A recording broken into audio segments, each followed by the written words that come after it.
उत्तर प्रदेश के बांदा जिला अंतर्गत लोकसभा 2024 के बांदा चित्रकूट मतदान को लेकर जिलाधिकारी ने बैठक की, जिसमें कलेक्टर सभागार में जिलाधिकारी दुर्गा शक्तिनाथ पाल, एसपी अंकुर अग्रवाल तथा एडीएम मौजूद रहे। निर्वाचन आयोग के रूल्स के मुताबिक की व्यवस्थाएं की गई। पोलिंग बूथ के बाहर सहायता केंद्र बनाए गए। मतदान केंद्रों पर सेल्फी पॉइंट भी बनाया जाएगा। लोगों को जागरूक करने के उद्देश्य से सोशल मीडिया पर सेल्फी का लोग प्रचार प्रसार करेंगे, जिसमें नामांकन को लेकर एडीएम ने गाइडलाइन भी जारी किया। सुविधा पोर्टल के आधार पर वाहनों का रजिस्ट्रेशन किया जाएगा, जिसमें केवल परमिशन वाले वाहनों का अलाउ किया जाएगा। नामांकन केंद्र से 100 मीटर की दूरी पर बाहर समर्थक रहेंगे। लाउड स्पीकर एवं स्टिकर बैनर भी बैन रहेंगे। सुविधा पोर्टल पर परमिशन की प्रक्रिया व चुनाव संबंधी सहायता मिल पाएगी।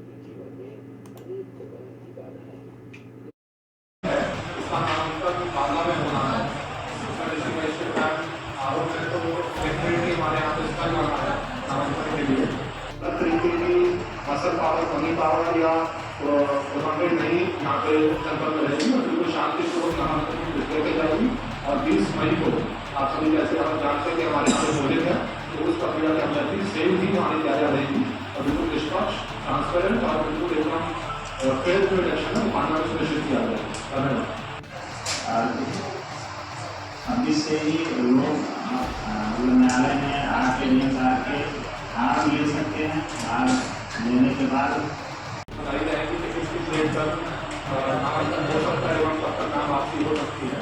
जैसा कि आप सब जानते हैं, बांदा लोकसभा 48 का चुनाव पंचम चरण में होना है और आज से नामांकन की प्रक्रिया प्रारंभ हो चुकी है।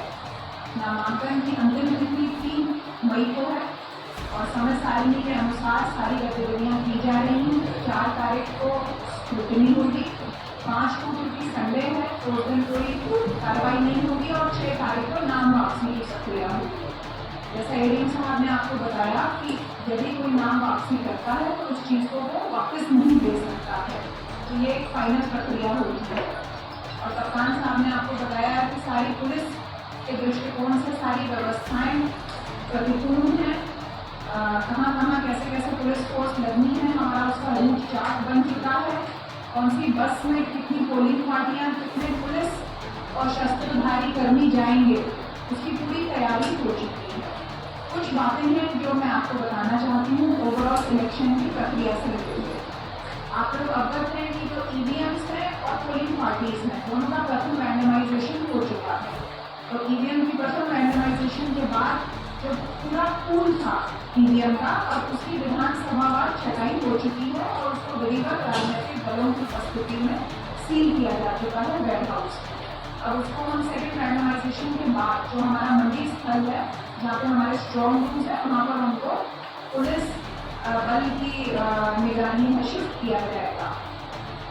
जहाँ तक कार्मिकों की बात है, उनका भी प्रथम रैंडमाइजेशन हो चुका है, पीछासी और P1 का, और P2 और P3 का भी हो चुका है। लेकिन जो पहला राउंड ऑफ ट्रेनिंग होता है उसमें सिर्फ पीछासी और P1 की ट्रेनिंग होती है, तो हमारी कल से प्रारंभ हो चुकी है और आने वाले कल में वो समाप्त हो जाएगी। उस ट्रेनिंग में एक महत्वपूर्ण बात ये है कि कोई भी कर्मी, चाहे वो पुलिस का हो, चाहे वो चतुश्रेणी हो, चाहे वो पोलिंग पार्टी का सदस्य हो, कोई भी कर्मी अपने मतदान के अधिकार से वंचित न रहने पाए, इसके लिए उनको पोस्टल बैलेट और ईडीसी के माध्यम से सुविधा उपलब्ध कराई जा रही है। हमारे यहाँ 3 ऑब्जर्वर्स के आदेश पारित हो चुके हैं, एक एक्सपेंडिचर ऑब्जर्वर, एक जनरल ऑब्जर्वर और एक पुलिस ऑब्जर्वर। और इनमें से एक्सपेंडिचर ऑब्जर्वर आज पधार चुके हैं बांदा से, उन्होंने ज्वाइन कर लिया है। यदि किसी को भी कोई शिकायत है तो सुबह 10 बजे उनसे मिला जा सकता है, उनको ईमेल भी किया जा सकता है। और हमारे जनरल ऑब्जर्वर और पुलिस ऑब्जर्वर नामांकन से एक दिन पहले संभवतः 2 मई को यहाँ पर आएंगे। इसके अलावा जो हमारे 2 महत्वपूर्ण पोर्टल है, सी-विजिल और NGSP, ये आम जनता के लिए है।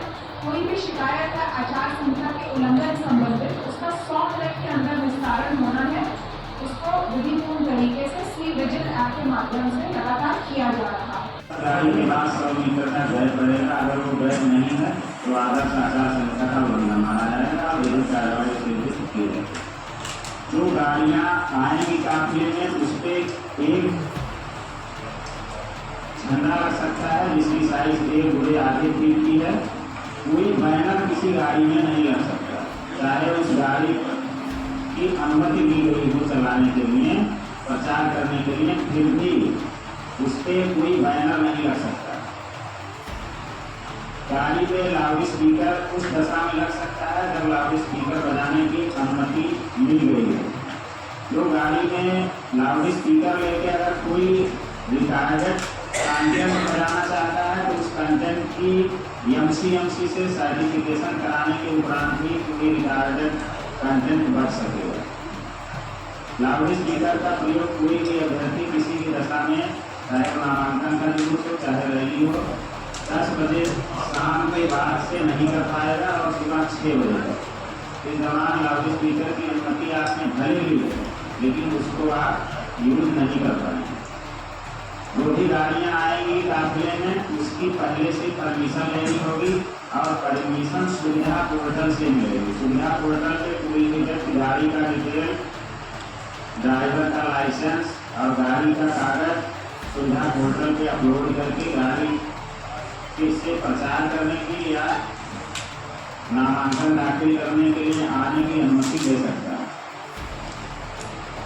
कोई भी व्यक्ति अगर जनसभा रैली सुविधा दी जाएगी, सुविधा पोर्टल के माध्यम से ही वो आवेदन कर सकता है और अनुमति प्राप्त कर सकता है। उसको हार्ड कॉपी लेकर कलेक्ट्रेट आने की आवश्यकता नहीं है। दूसरा, आप लोगों के माध्यम से हमारे लोगों को एक सूचना ये देना चाहूँगा कि आज से चाहे चित्रकूट और बांदा के पूरे पीसी में कहीं कोई अनुमति अगर लेने के लिए आवेदन करेगा तो उसे रिटर्निंग ऑफिसर को करनी होगी। इसका मतलब ये हमारे कैंडिडेट जो भी है उनको अगर चित्रकूट में भी रैली करना है तो उसके परमिशन के लिए वो अब तक डीएम चित्रकूट साहब से लेते थे, अब वो रिटर्निंग ऑफिसर से लेते।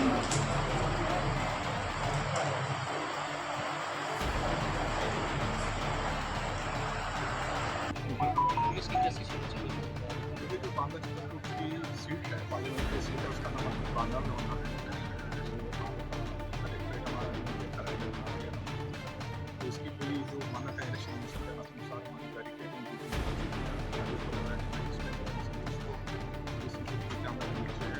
6 तारीख तक ये ड्यूटी रहेगी। इससे पहले से सभी को आप और सभी से यही अनुरोध किया गया है कि इलेक्शन कमीशन की मान्यता अनुसार ही अपना जो नामांकन करें, कोई भी इसमें इसको नंबर न करे। सभी CCTV ग्रामीण के अंदर लगाई गई है से मुसलमानों को नामांकन करें। सर जैसे प्रत्याशियों के साथ समस्या लाएंगे उनको कैसे रोका जाएगा? लेकिन वो समय से आगे इसको भी अलाउ नहीं करते क्योंकि पीछे आप देखा होगा बैरियर रहेंगे तो 6 बैरियर हमने लगाए हैं। उनके पीछे ही किया जाएगा, सिर्फ प्रत्याशी साथ जो लोग अलाउड हैं 4 लोग को अलाउड रहेंगे तो ही आगे जो आरोप का 15 से लगाया जाएगा उसमें ये अलाउड नहीं रहेगा। आरोप के हमले के पार्टी को इलेक्शन किया जाएगा। एवं ये भी ध्यान रखा गया कि जो इलेक्ट्रेट में नामांकन चल रहा है तो आम पब्लिक है जिनकी जो शिकायत है वो आराम से आ सकते हैं। छोटे वाहन हल्के वाहन जो है वो ड्रॉप करके जा रहे हैं और सुनवाई भी चल रही है, सुनवाई भी चल रही है ताकि कोई भी काम नॉर्मल रूटीन में डिस्टर्ब। ये सर सक्रिय व्यवस्था कितने दिनों तक रहेगी? 6 तारीख तक 6 मई तक यहाँ पे रहेगी। 6 तारीख तक खत्म हो जाएगा नामांकन प्रक्रिया जो है, उसके बाद फिर 20 तारीख हमारे यहाँ चुनाव है। 20